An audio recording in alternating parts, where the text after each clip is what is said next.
And I've got Kimberly Dvorak. She's here every Monday. And, of course, this show is repeated many times, so congratulations. You get that advantage. And then, of course, Kimberly, she puts this all together and everything, and it's always available. So you just can't lose. Let me put it this way. You remember when you had an older brother or older sister because you didn't believe what your mom and dad were saying about, hey, don't touch that heater. You're going to burn your, don't touch that. And then, you find out.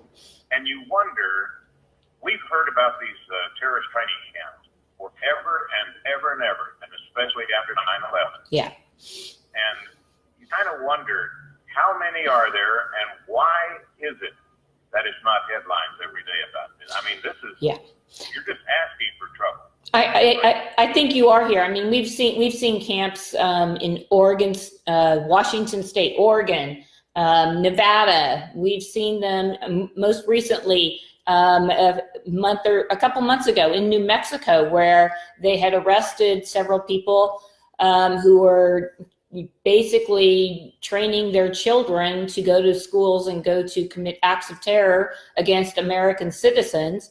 And the FBI swooped in, arrested the parents, and then all of a sudden, for whatever reason, I'm not privy to the inside workings of the FBI here, but they released these individuals back.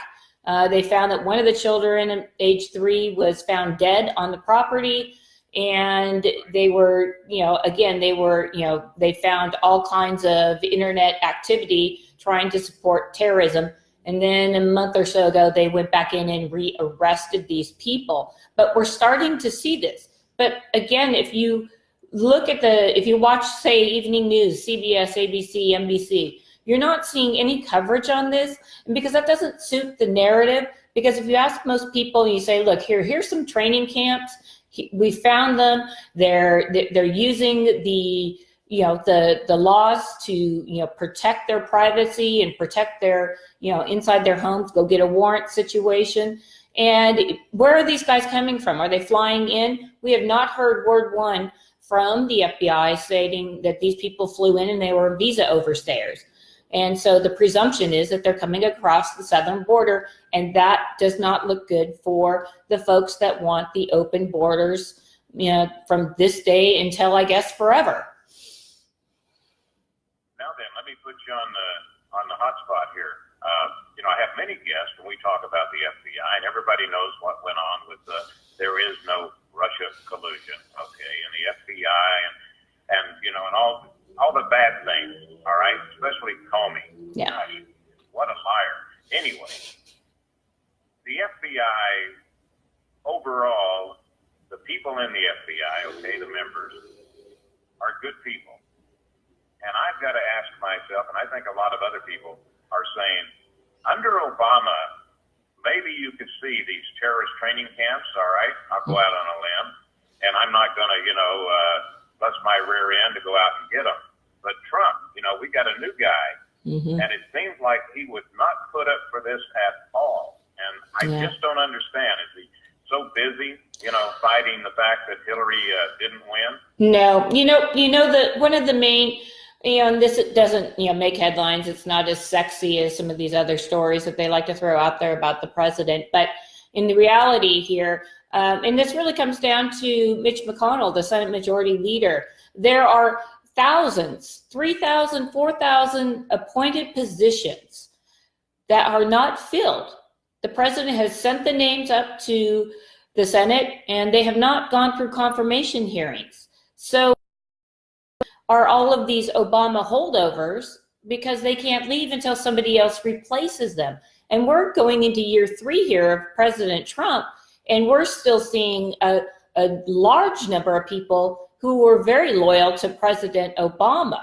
So you're seeing a lot of that. I mean, here, the minutia in DC, we see it, and we're seeing what's going on. Nobody is talking about it, but that's one of the problems. And I think with President Trump, they're throwing, establishment Republicans as well as Democrats are throwing everything but the kitchen sink at the president. And he's got to stay on top of the Chinese, trade deals. He's got to continue to work with NATO. He's working with Mexico. He has all these things on his plate, and it makes it harder and harder. And it makes it even more important for his advisors, his central advisors that talk to him every single day, to bring this information to him so he can go out and do something. And giving them the benefit of the doubt, the FBI the benefit of the doubt, they may be taking down a lot more of these terror training camps than we know.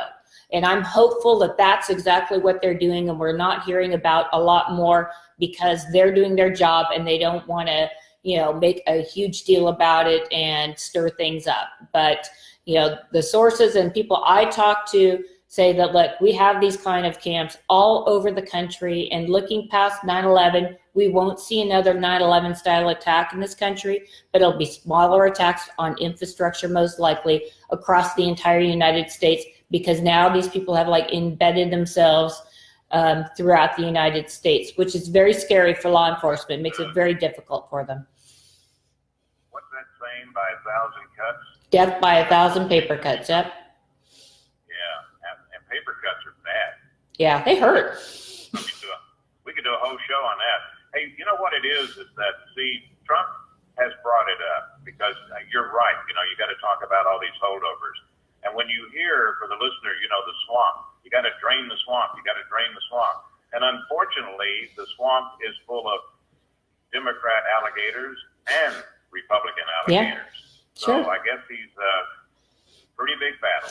Yeah, well, and you look at the big picture now, and President Trump campaigned on getting out of the wars he called the Middle East wars big, fat, stupid events, and yet we see the president, allowing NSA advisor John Bolton to go out and stir up things in Venezuela, and then he's allowing Secretary of State Mike Pompeo to go over to the Middle East and start stirring things up with Iran, which the president has no intention of going to war with Iran, and actually we're working with the people who are uprising and trying to evict the Ayatollah Khomeini, who's been there now for 40 years. So February was his 40th anniversary. So it's kind of, you look at the situation put in front of you, and you have got to wonder why the president is not acting on some of these issues that he promised to. And the only conclusion that most of us can come to is that his advisors are not giving him the full picture, and he's learning about a lot of this stuff, I presume, by watching TV and hopefully listening to us, because we solve all the problems. So let me ask you the question, and the answer might be both, but did Pompeo stir up China and North Korea? Yeah. Or North Korea, because mainly that's mainly North Korea, but nothing's going to happen in North Korea without China's agreement or blessing, because that's their region and that's exactly what they're going to do. But the president had his first meeting and they got along well. They talked about what they were going to do in the future, and then a week or two goes by, and here comes Mike Pompeo, Secretary of State, and he starts demanding, what the North Koreans are going to do, rather than sit down and go through their culture, which is let's have a cup of tea, and they have their cultural, history that you follow their protocol, and then you sit down and you have your talk about whatever topic it is. And Pompeo, from the reports that I've read, I wasn't there obviously, but the reports I read said he came in, he was brash, he was demanding, and it insulted North Korea. Now, do any of us think that that Kim is a really good guy and he's a good dictator? No, we don't. None of us think that.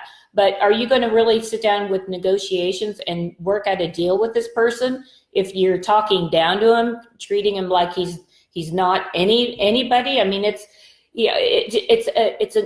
sometimes diplomacy is a art, and it doesn't appear that Mike Pompeo necessarily has figured out the art of diplomacy here, because we've seen a few bumps in his tenure at the State Department.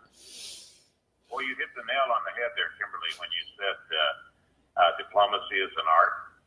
because the whole time, see, I've been thinking that did Pompeo go in there and all of a sudden say, hey, I'm going to act just like I'm Donald Trump, and he wrote the book, about the art, the deal of the art, or the art of the deal. Yeah, the art of the deal. Yep. And trying to fill or get into Trump's shoes, maybe, and apparently they're way too big because these people all of a sudden got a little PO'd, okay? Mm-hmm. They're upset about it.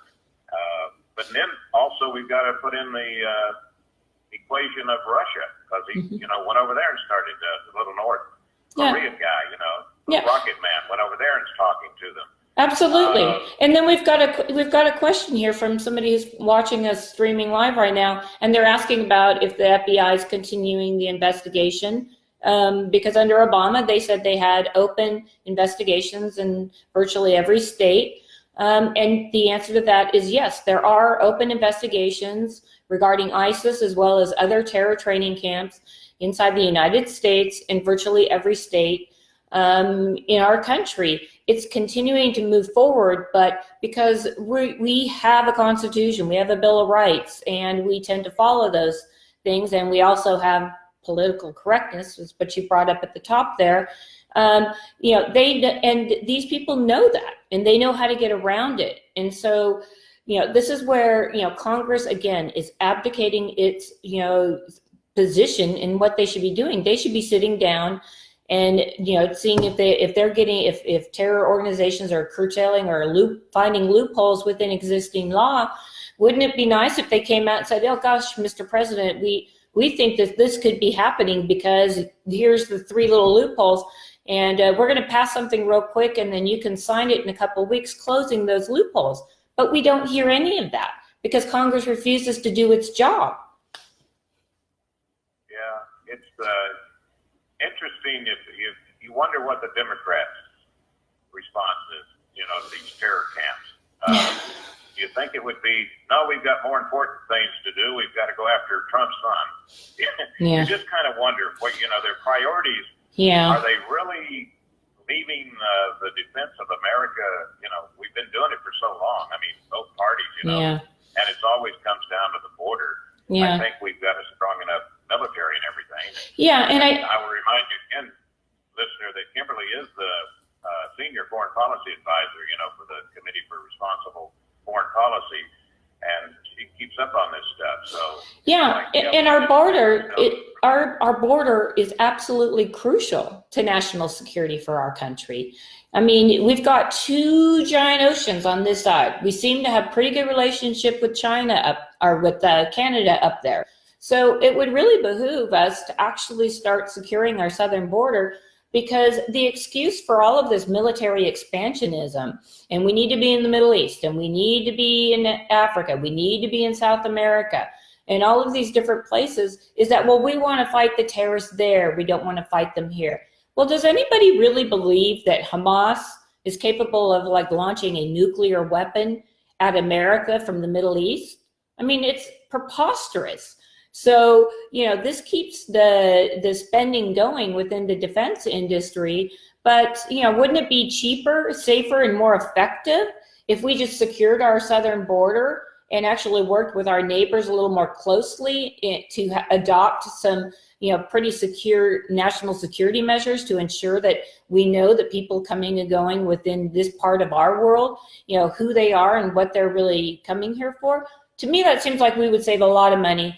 But in Washington, it's about the money, it's about think tanks, it's about who's going to get what.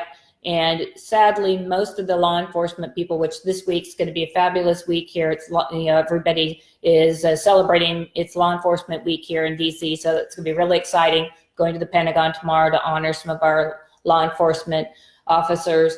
But these folks, they're the ones out there in the field and running the beat every day. And unfortunately, to see significant changes, it's most likely going to be that there is going to be some sort of attack on U.S. soil. And it's very sad that we have to wait and respond rather than go out front and go on the offensive and ensure that our country is safe here, not over there, here. It's like I'm always waiting for the knee-jerk reaction. Yeah. If the gun gun. The gun did it, the gun did it, the gun did it. And who knows how many times it's behind some kind of training that's been going on to that individual. You know, there's been a few cases. Yeah. And finally, I think they just had the decision on the Fort Hood shooting. Remember that? Oh, yeah. Workplace disturbance? Yeah, didn't like his job, so yeah. Yeah, that's a pretty good example of what happens when you let terrorists run wild in your country. Well, and that's political correctness too. That's the political correctness of all of this. I mean, I don't see a lot of Swedes, and I don't see a lot of people from Finland coming over, and sadly, I mean, I don't mean this in jest, but I just don't see them out there committing acts of terror.